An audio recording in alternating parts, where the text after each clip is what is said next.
जिस तरीके से ये सनसनीखेज पूरी वारदात सामने आई थी, 4 महीने पहले जिस तरीके से ये पूरी घटना हुई थी, अब यहाँ पर शव की बरामदगी हुई है, वो भी कहां से? डीएम बंगले से सटे कंपाउंड से। अपडेट दीजिएगा। देखिए, बिल्कुल आपको बता दें, पुलिस की कार्यशैली पर बड़े सवाल उठते हैं। दरअसल 4 महीने पहले जिस तरह से एकता जो कि किडनैप करी गई थी जिम ट्रेनर के द्वारा, और उसके बाद 4 महीने बाद लगातार पुलिस तलाश कर रही थी, लेकिन उसकी कोई भी जानकारी पुलिस को नहीं मतलब इसकी कोई भी जानकारी जो पुलिस को है नहीं मिल पा रही थी। लेकिन आपको बता दें, जिम ट्रेनर भी लगातार उसी समय से फरार था। लगातार जो पुलिस कह रही है कि दबिश पे दबिश दे रही थी, लेकिन उसकी भी तलाश नहीं हो पा रही थी। फिलहाल जब जिम ट्रेनर विमल सोनी को अरेस्ट किया गया, उसके बाद उसने पहले तो पुलिस को कई जगहों पर बताया कि उसने जो शव है उसको गंगा नदी में फेंक दिया है, और तमाम जगह ढूंढने के बाद जब उसने बताया कि उसने डीएम के कंपाउंड में ही जो शव है उसको वहां पर दफनाया था, तो बड़ा सवाल ये उठता है, उस कंपाउंड की अगर बात की जाए तो वहां पर आम आदमी का आना जाना वर्जित है। कैसे एक जिम ट्रेनर वहां पर जाता है और इतनी बड़ी घटना को अंजाम देता है कि लाश को दफनाता है? बड़ा सवाल उठता है, क्या कोई अंदर खाने में भी उसके साथ शामिल था जिसने इस पूरे जो मामला है, जो घटनाक्रम को उसने अंजाम दिया, उसमें उसकी मदद की है? चूंकि एक आदमी के बस का नहीं है एक महिला को इतनी बड़े डीएम कंपाउंड में जाकर और गड्ढा खोदकर उसको दफनाना, तो कहीं ना कहीं कई सवाल ऐसे हैं जिनका पुलिस अभी भी जवाब नहीं दे रही है कि कैसे इस पूरे मामले को उसने घटनाक्रम को अंजाम दिया। क्योंकि 4 महीने से लगातार जो विमल सोनी है वो फरार था, और लगातार जो पुलिस की टीम है वो इसके लिए सर्च ऑपरेशन चला रही थी, लेकिन जो विमल है वो नहीं मिलता है। सूत्रों की माने तो विमल मुंबई और कई अलग अलग शहरों में बराबर इस दौरान सफर कर रहा था, और उसके बाद जब फाइनली पुलिस ने उसको पकड़ा है, तब जाकर इस पूरी गुत्थी का खुलासा हुआ है कि कैसे उसने एकता को 24 जून को ही शाम को मार दिया था, और उसके बाद उसने जो डीएम कंपाउंड है वहां पर उसको जो उसकी बॉडी थी उसको दफना दिया था। फिलहाल जो एकता का पति था उसने उसके कपड़ों से शिनाख्त की है और बॉडी की पहचान की गई है। आगे की पूछताछ विमल से लगातार जारी है कि कौन ऐसे लोग थे जो इस पूरी घटना में उसके साथ शामिल थे, जिन्होंने इस पूरे घटनाक्रम में उसका साथ दिया। क्योंकि एक अकेले इंसान का इस तरह की घटना को अंजाम देना कहीं से भी पॉसिबल नहीं लगता है। Back to you. बिल्कुल गौरव, बड़ी बात आप यहाँ पर कह रहे हैं, और है भी कि एक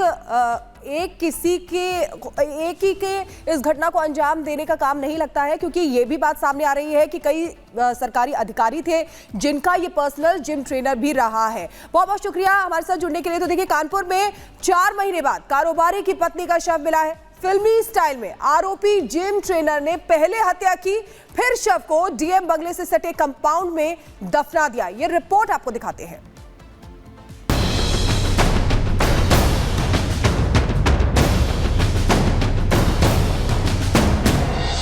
यूपी के कानपुर में फिल्म दृश्यम का सीन देखने को मिला। जिस पत्नी की तलाश में उसके पति ने दिन रात एक कर दिया। अपने बच्चों की मां की खोज में पुलिस थाने के चक्कर लगाकर जिसके पैर में छाले पड़ गए, उसी पत्नी का शव मिला भी कहां? कानपुर के ही डीएम कंपाउंड में। एक जिम ट्रेनर द्वारा एक महिला को अगवा किया गया था, और ये वाकया तकरीबन 4 महीने पुराना है, जब एक जिम ट्रेनर द्वारा एक महिला को अगवा कर कानपुर से ले जाया गया था, जिसकी लगातार जो एफआईआर थी वो दर्ज हुई। उसके बाद से पुलिस की टीम लगातार सर्च कर रही थी, लेकिन किसी को भी इस बात का अंदाज़ा नहीं था जो महिला है उसकी बॉडी यहाँ से बरामद होगी। दरअसल इस वक्त हम मौजूद हैं डीएम कंपाउंड की दीवार पर, और आपको तस्वीरें दिखा रहे हैं डीएम कंपाउंड के अंदर की, जहाँ देखिए जो महिला का शव है वो बरामद हुआ है। कानपुर के डीएम आवास के बगल में है ऑफिसर्स क्लब, और इस कंपाउंड में 26 अक्टूबर की देर रात तक खुदाई चलती रही। भारी पुलिस फोर्स के साथ सैकड़ों लोग मौजूद रहे। खुदाई हुई तो एक महिला का सड़ा गला शव मिला। पति ने कपड़ों के जरिए शिनाख्त की, और ऐसे 4 महीने बाद अपनी खोई हुई महिला का शव बरामद किया।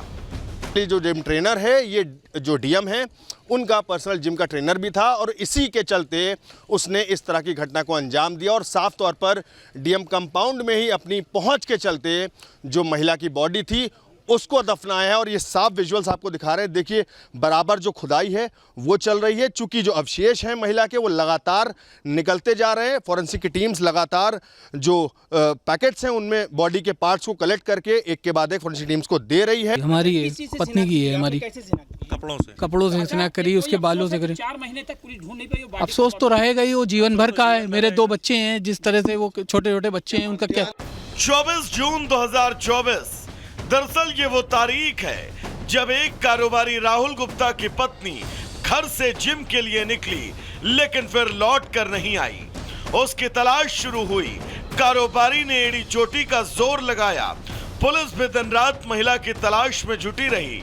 जिम ट्रेनर विमल सोनी की तलाश हुई। 4 महीने बाद जब वो गिरफ्तार हुआ तो उसने इस पूरे कांड का खुलासा किया। अब शादी की बात तो नहीं है, लेकिन ये बात जरूर है कि जब 20 दिन के बाद जब वो ट्रेनिंग पे आई, उसी दिन आई थी। उसके पहले 20 दिन तक ट्रेनिंग पे नहीं आई थी।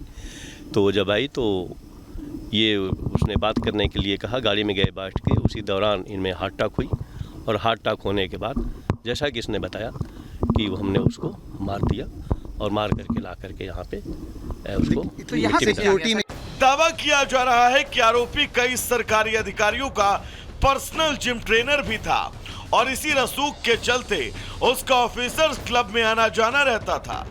जो जिम ट्रेनर है, ये जो डीएम है, उनका पर्सनल जिम का ट्रेनर भी था और इसी के चलते उसने इस तरह की घटना को अंजाम दिया। और साफ तौर पर डीएम कंपाउंड में ही अपनी पहुंच के चलते जो महिला की बॉडी थी उसको दफनाया है। और ये साफ विजुअल्स आपको दिखा रहे हैं। देखिए, बराबर जो खुदाई है वो चल रही है। चूंकि जो अवशेष हैं महिला के वो लगातार निकलते जा रहे हैं। फॉरेंसिक की टीम्स लगातार जो पैकेट्स हैं उनमें बॉडी के पार्ट्स को कलेक्ट करके एक के बाद एक फॉरेंसिक टीम्स को दे रही है। हालांकि पुलिस इस बात से इनकार कर रही है। पुलिस अधिकारी के मुताबिक डीएम कंपाउंड और ऑफिसर्स क्लब का गेट अलग अलग है, लेकिन उसने कैसे वारदात को अंजाम दिया वो भी एक रहस्य है। ये जो डीएम कंपाउंड है उससे अलग सेपरेट है। उसकी बाउंड्री अलग है, उसके गेट अलग है, पीछे बाउंड्री बनी हुई है, उसका पार्ट नहीं है। लेकिन फिर मैं कह रहा हूँ कि ये चूंकि ये जगह थी, यहाँ पे रहता था, यहाँ पे भी ये ट्रेनिंग, यहाँ पे जैसे जिम के थे लोग अधिकारी आते थे देते थे, ये उसका पार्ट था। लेकिन यहाँ पे चूंकि ये जो जगह थी उसने गड्ढा खोदा था और यहाँ पे ला करके उसने शुक्रवार को पुलिस के हत्थे चढ़े जिम ट्रेनर विमल सोनी ने पुलिस को खूब घुमाया। कभी कोई कहानी सुनाई तो कभी कोई और। पहले इसने बताया कि हमने गंगा जी में फेंका। गंगा जी में हमारी पूरी टीम गई, नाव से पूरी सर्च करी और हम लोग इस बात के लिए पूरे रात दिन लगे रहे कि भाई बॉडी कहाँ पे है, क्योंकि ये जो बताता रहा उसका सोटी पे हम लोग गए और उस पर जो वीडियो थी हम लोगों के पास, जो बाकी चीज़ें थी उससे मिलान किया और टाइमिंग का मिलान किया, तो टाइमिंग फ़र्क आने लगा। तो जब हम लोगों ने बहुत सख्ती से पूछताछ की तब फाइनली उसने बताया। जिस घटना का खुलासा पिछले 4 महीने से नहीं हो पा रहा था, उसके आरोपी विमल सोनी को गिरफ्तार करना इतना आसान भी नहीं था। पुलिस ने बहुत मेहनत की है, परिवार वाले उनके जानते हैं, परिवार वाले 1 हफ्ता से हमारे साथ हैं। हमने कहाँ पे टीमें ने भेजी, वो आदमी व्हाट्सअप भी नहीं यूज़ कर रहा है, मोबाइल भी नहीं यूज़ कर रहा है, किसी से कनेक्ट में नहीं है। उसके 2 खाते थे, वो खाते उसके बंद हो गए, पैसे उसके पास नहीं थे। हमारी टीम पूना गई, हमारी टीम आगरा गई, हमारी टीम पंजाब गई। जब आदमी कोई जो एक्यूज है वो कोई कनेक्शन नहीं यूज़ कर रहा है, व्हाट्सअप नहीं यूज़, मोबाइल नहीं यूज़, बाकी नहीं यूज़, तो आप समझ सकते हो कि कितना टफ टास्क था। ये पंजाब में, जैसा मिलने पे पूछने पे बताया, इसने पंजाब में करीब 20 दिन होटल में काम किया। जिम ट्रेनर विमल सोनी ने आखिर महिला की हत्या क्यों की? क्या ये प्रेम प्रसंग का मामला था या फिर कोई और विवाद? वो सवाल है। लेकिन सवाल ये भी है कि एक जिम ट्रेनर आखिर कैसे डीएम कंपाउंड के पास आकर महिला को दफना देता है और उसकी भनक न अधिकारियों को लगती है और न ही पुलिस प्रशासन को। Bureau report, Republic Bharat.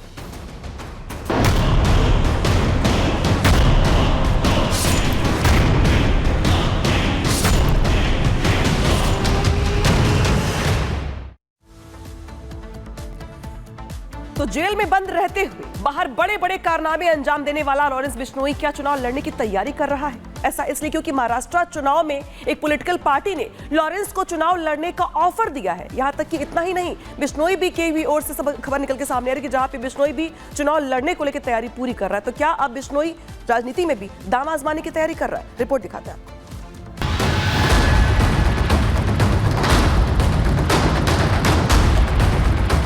दहशत का बादशाह बनेगा नेता,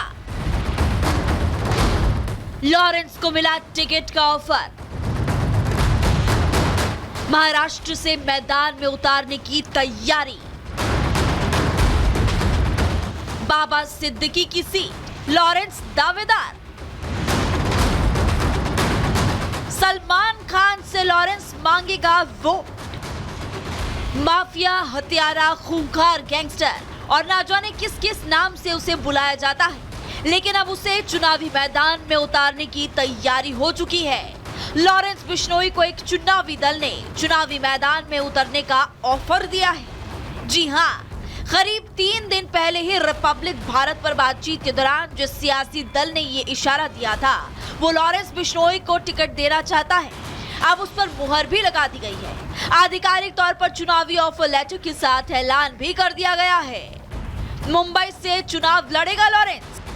आज हमें बहुत खुशी हो रही है कि उत्तर भारतीय विकास सेना की तरफ से हमने रिटर्निंग ऑफिसर बांद्रा वेस्ट के इलेक्शन ऑफिस में जाकर एप्लीकेशन दिया हुआ है और लॉरेंस बिश्नोई भैया बांद्रा वेस्ट से उत्तर भारतीय विकास सेना के प्रत्याशी बनकर चुनाव भी लड़ेंगे।